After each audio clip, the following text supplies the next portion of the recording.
జ్యోతిష్యం చెప్తున్నారు, న్యాయ సలహాలతో ఎన్నో వివాదాలు తీరుస్తున్నారు. ఇక దొంగ జ్యోతిష్యుల ఆటలు సాగటం లేదు. నకిలీ వైద్యుల ఆగడాలకు ఆనకట్టబడింది. ఇది ఇలా ఉండగా గళ్ళ లంగా జాకెట్ వేసుకొని పరుగులు తీస్తూ లక్ష్మి కాదు లాలి బాబా దగ్గరకు వచ్చి బాబా పాదాలపై పువ్వు పెడుతుంది. అలాగే ఒక అరటి పండు వలిచి బాబా ముందు పెడుతుంది. లక్ష్మి తండ్రి చెప్పులు కుడుతూ ఉంటాడు.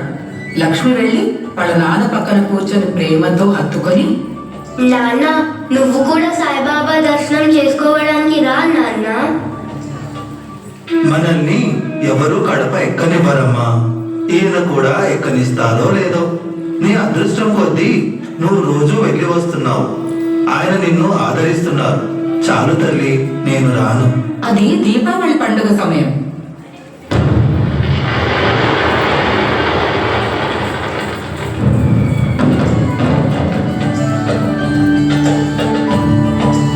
ఈ సాయిబాబా వచ్చిన తర్వాత నా వ్యాపారం పూర్తిగా దెబ్బతింది. నా దుకాణానికి తాళం వేసుకోవాల్సి వచ్చింది. నాకు వచ్చే 10,100 రూపాయలు పూర్తిగా ఆగిపోయాయి. ఈ సాయిబాబాకి ఎలాగైనా బుద్ధి చెప్పాలి. ఈ దుకాణదారులందరినీ నూనె ఇవ్వకుండా ఆపేస్తాను.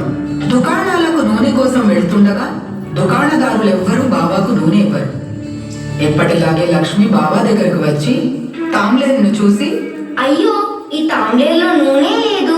మనం దీపావళి పండుగ ఎలా చేసుకోవాలి? బాబా మనం ఈ రోజంతా చీకట్లో కూర్చోవాలా?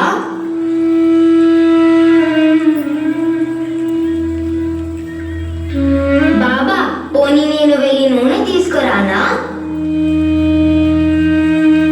లక్ష్మి కూడా దుకాణాలకు వెళ్లి నూనె తీసుకురాలకే ఏడుస్తూ మసీదుకు వచ్చి బాబా దగ్గర కూర్చుంటుంది. బాబా మనకి నూనె ఎవ్వరు ఇవ్వడం లేదు. నూనె ఇస్తే వారికి నష్టం కలుగుతుందంట. అలా ఏడవడంలో ఆమె కంట్లో నుంచి 2 చుక్కల కన్నీరు తాంబ్లేరులో పడి ముత్యాలాగా మెరుస్తాయి. ఆ ముత్యాలను బాబా తన చేతిలోకి తీసుకొని తదేకంగా చూస్తూ, బేటీ లక్ష్మి, నీ భక్తి అతీతమైనది. ఎన్నో జన్మల తపశక్తి నీ కంట ముత్యాల్లాగా రావటం చూశాను. లేచి ఆ తాంబేరు ఇలా తీసుకురా. లక్ష్మి కంటి నిండు జాలువారిన ముత్యాల్లాంటి కన్నీటితో బాబా దీపాలు వెలిగిస్తారు.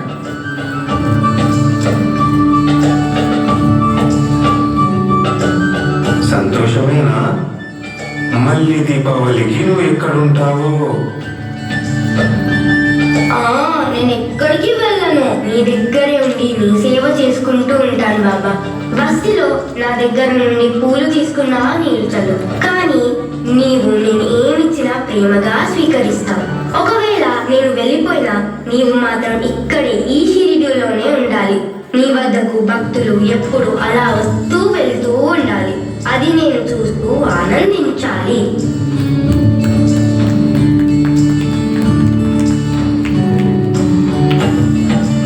ఓ ప్రేమ స్వరూప, నువ్వు నాకు ఒక మాట ఇవ్వాలి. నేను వచ్చే జన్మలో నీకిష్టమైన అల్లనేరేడి చెట్టులా పుట్టాలి. ఆ చెట్టు ముసలిదై వంగాక నువ్వు ఆ చెట్టు కొమ్మని పట్టుకొని నడవాలి. ఆ చెట్టు చనిపోయాక నీ మందిరానికి దగ్గరగా నిరంతరం యవ్వన వృక్షమైన సదాబహార్ చెట్టులా పుట్టాలి. ఈ 2 కోరికలు తీరుస్తానని మాటివ్వు బాబా. సరే చిట్టి తల్లి.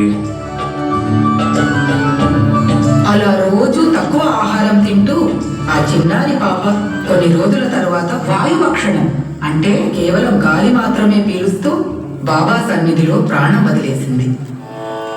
అతి భీషణ కటుభాషణ యమకింకర పటలీ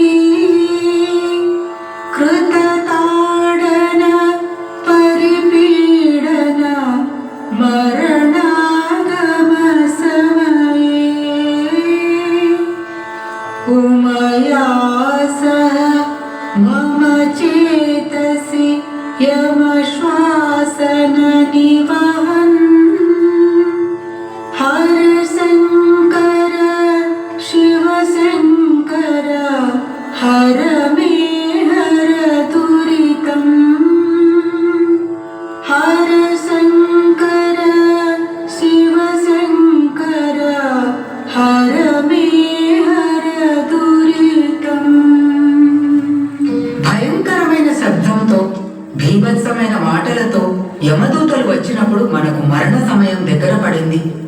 బాధ కలుగుతుంది.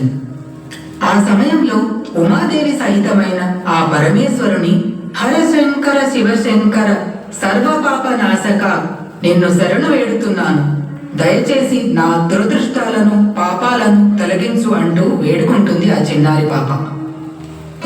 అది లాలి భక్తి, లాలి శక్తి. ఇది ఎన్నో జన్మల ఫలితం.